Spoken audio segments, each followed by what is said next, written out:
I had won the battle in Corvega. But the battle outside was still to start.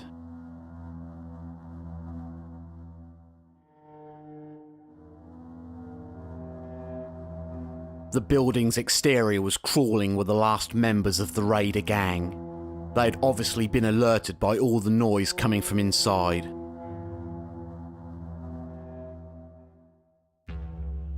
I might have been able to sneak past them and disappear into the night. I could. But who was to say who would take over the gang? Would it be someone stronger or someone crueler?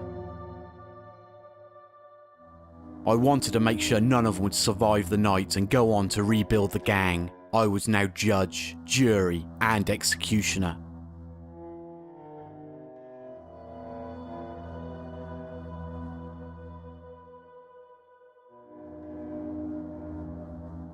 I misjudged the size of the gang. Jared had been able to attract a large number of raiders from other gangs, just on the promise of drugs. Free drugs.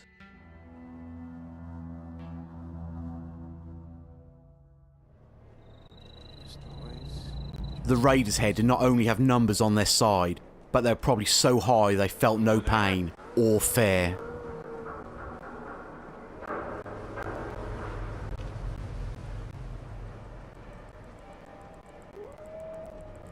Nothing. At least the church, it looks that way.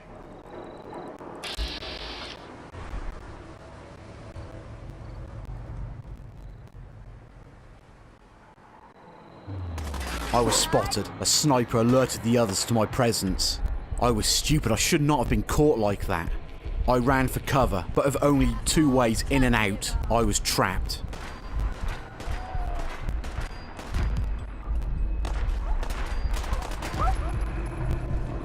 One of the bastards shot Dogmeat, but kept him alive just to tempt me out to heal him so he could get a shot.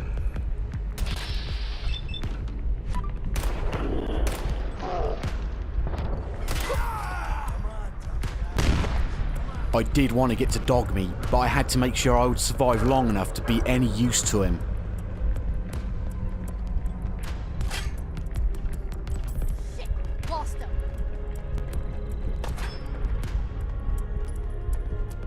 Another raider ran up the stairs, and foolishly reloading at the same time. I wish I could find out who was throwing those bloody grenades.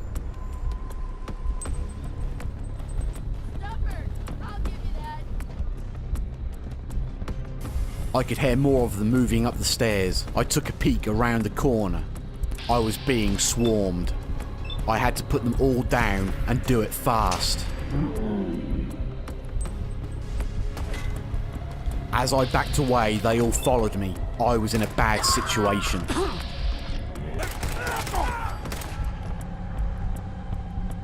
Somehow I managed to kill all 3 of them, and I was still alive. Things were starting to look up. But there were so many more of them out there, and every one of them wanted to be the one that puts me down. A stim pack would ease the pain.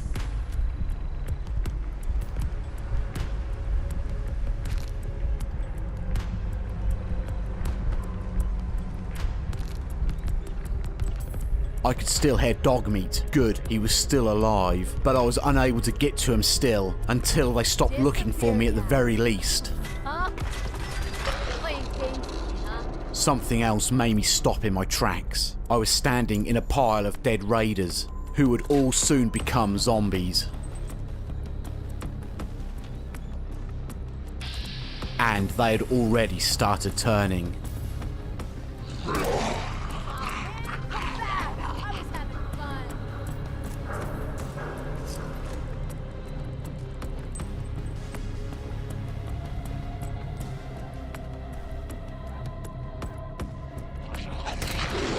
As I dropped yet another zombie, I could see another raider running up the stairs. A raider with a stick. He got what he deserved.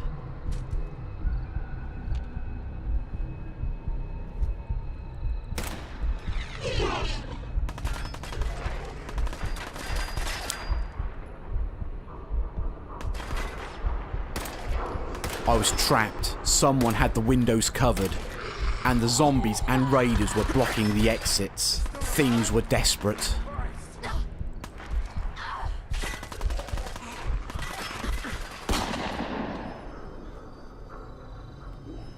I was struggling to sleep.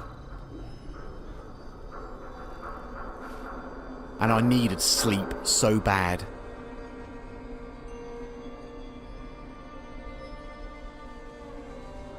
I was about to start my journey to 10 Pines Bluff to report the success I had at Corvega.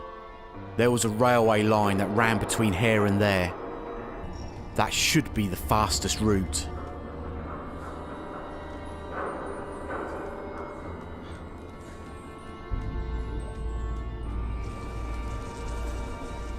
Every time I would try and sleep, I would dream of the fights that I've had. And I would dream of all the fights to come. I used to tell myself that they all deserve to die. But if someone is so naive that they follow another, do they deserve to die just because of someone else's plans?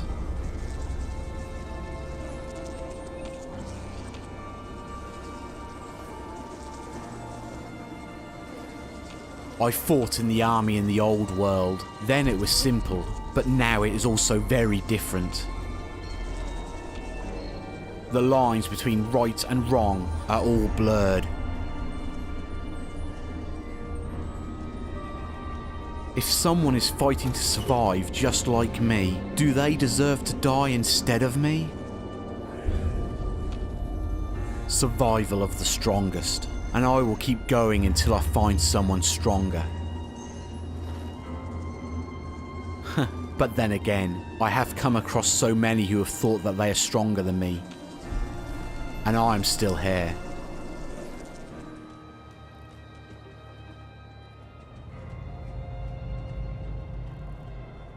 I came across a young lady that day sitting outside Lexington. She was sitting between two dead zombies. She looked in a bad way. I noticed the 2 bite marks on her legs. Please, do you have any Radaway? I think I may be dying. You think you're dying? If I don't get help soon, I know I am. Sure. Here you go. Oh, thank you. You just saved my life. I'm just gonna stay here a bit to regain my strength. The Radaway would help her with some of the pain she was getting from the rads. But what I know now is she would have been infected. It would have been kinder to her to have killed her then. She soon would have died from the infection and become one of the zombies aimlessly wandering the Commonwealth.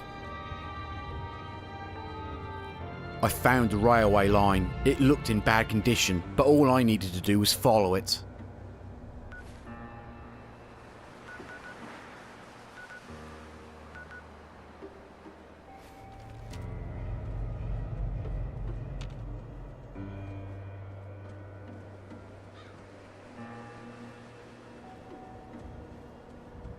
In the distance I would have been able to see Lexington. I would not leave it far behind for long. Diamond City was my next destination once I'd been to Sanctuary, and I would need to travel through Lexington once more.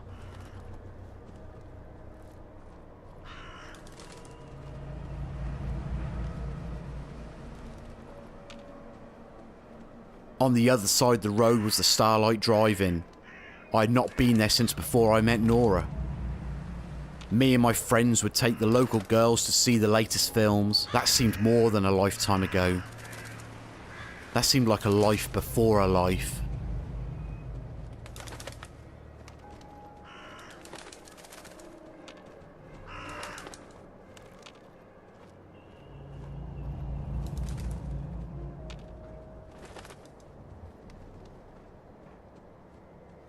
The tracks were blocked, and once I worked my way around, I was at one of the small stations that lined the track.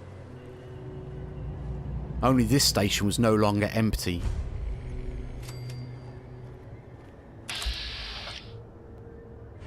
Zombies had gathered around the station house. I could have sneaked around. It would have taken a little bit more time, but I could do it. But what if someone less prepared was to come across them?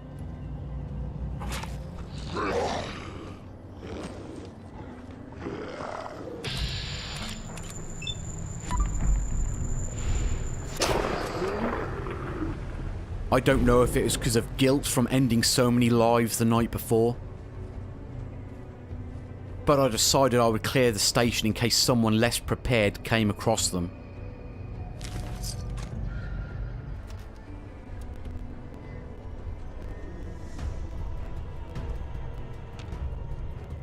Maybe I should have checked their numbers before making that choice.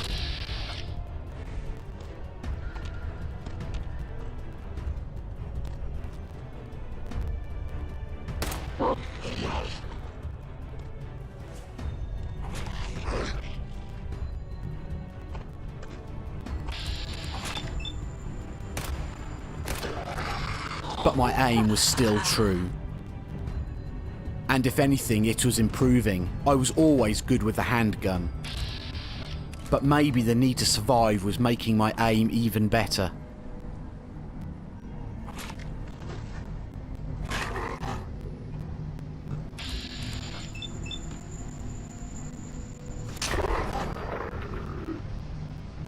Anything other than a headshot was a waste of a bullet.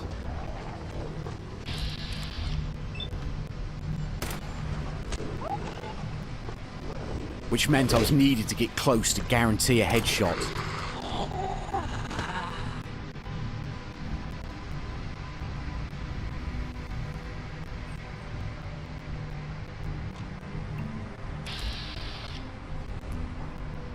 There was always dangers of getting too close. A scratch or a bite. That's all it would take to end this.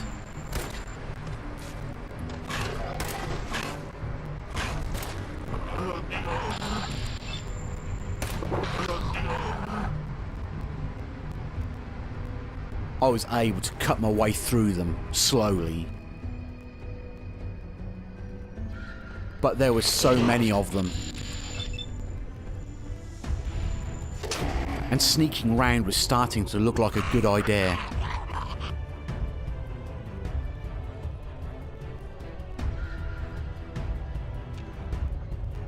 But I was not a quitter. I always finished what I started.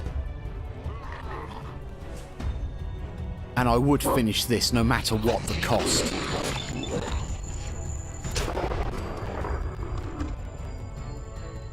Only headshots kill, but they still were made of flesh and bone breaks when it's exploded.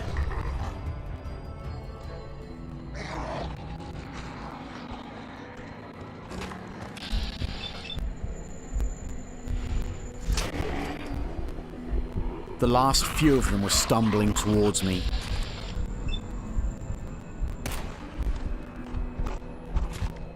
I wondered to myself why so many had gathered to the station. There are some questions I doubt I'll never ever know the answer to.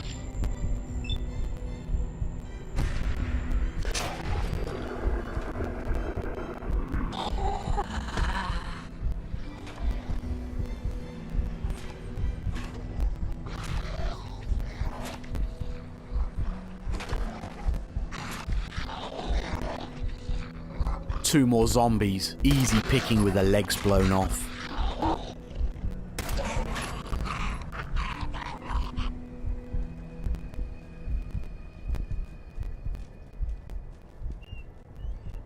I followed the tracks all the way and made it to deliver the good news. Yeah, I took care of them. No kidding. That's the best piece of news we've had around here for a good long time. So we've been talking. We decided if you came through for us, we'd join up with the Minutemen again. If we want things to get better, we've got to start helping each other. So, we're in.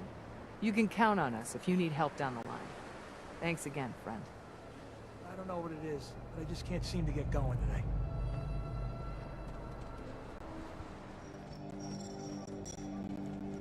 On the way home, home already, I stopped by Abernathy Farm. I had a favour to return. From a kind family. I'm too busy doing the other 50 things you keep telling me to do. Any luck finding that locket? I've got that locket back for you. You serious? That's great news. Connie's gonna be speechless. I'm sure she'll go lean on her prices after what you've done. And feel free to use our workshop. Least we can do. I know it's not much, but any trading you want to do, I'll go easy on the price. Let me know if there's anything you want to take a look at. How are you holding up? Thanks to you. Better. Mary was a good kid. She had fire in her. I can't tell you how many arguments we had. That girl hated rules, and believe me, I had plenty. You only wanted to keep her safe. Ain't that the truth? And look where it got me. We knew the risks of having kids these days, and we took them, but it was worth it. I won't argue that. Anyway, enough. I'm sure you got plenty of your own thoughts to deal with rather than listen to mine. But like I said, if you need something, just let me know. It's not every day a stranger comes along and helps us out the way you did. I don't think I ever told you what happened to the Minutemen. How I ended up as the last one. I figured you'd tell me when you were ready. Have you heard of the Quincy massacre? I don't think so. I thought everyone in the Commonwealth knew about that by now. Where the Minutemen betrayed each other and the people they were supposed to protect. I was with Colonel Hollis's group. A mercenary group called the Gunners was attacking Quincy. The people there called for the Minutemen to help. Only a few of us got out alive. Colonel Hollis was dead, so I ended up in charge of the survivors. We never found a safe place to settle. One disaster after another. You saw how it ended in Concord? As long as you don't give up, the Minutemen will survive. I'm not about to give up, but I can't protect the Commonwealth all by myself. Hell, I could barely protect these people. That's why I'm talking to you. I can't rebuild the Minutemen, but I think you can. I don't know what makes you think that. You saved us in Concord. There wasn't anything in it for you. You had your own problems to deal with, but you did it anyway. That kind of selflessness has been in mighty short supply around here for quite a while. We need someone who can bring the whole Commonwealth together in a common cause. And I think you've got it in you to be that leader. Preston, why did he trust me so much? Could I really be the leader they want? The leader they need? Maybe in the future, but not now. Now I was needed elsewhere. I needed to find my son. And I wanted to get my revenge. In the morning I'd be packing my bags for Diamond City, and then when I returned maybe I could be their leader. At least now the dreams were not always the same. Gunshots. Someone was firing, here in Sanctuary. It woke me from my troubling dreams. The turret storage setup were firing upon something.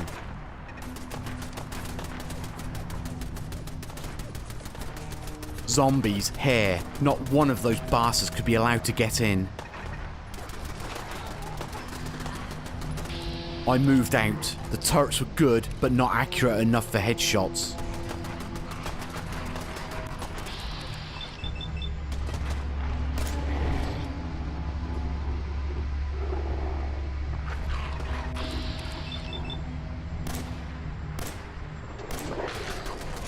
What the turrets lacked in accuracy, they made up for in being able to shred their opponents. Marcy Long was trapped. I moved round the house to help her out. More were coming. How did they find us? John Long was also trapped, this time behind them. I fought my way towards him.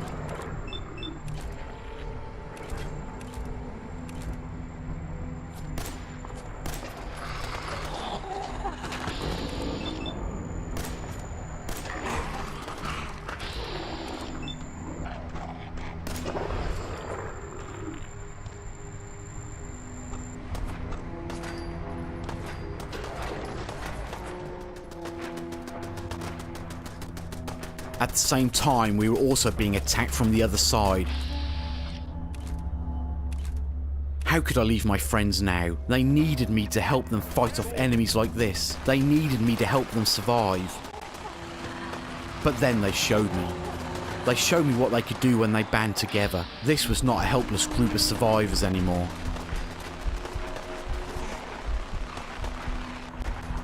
They were capable of defending themselves, as I watched them rip through the last of the zombies.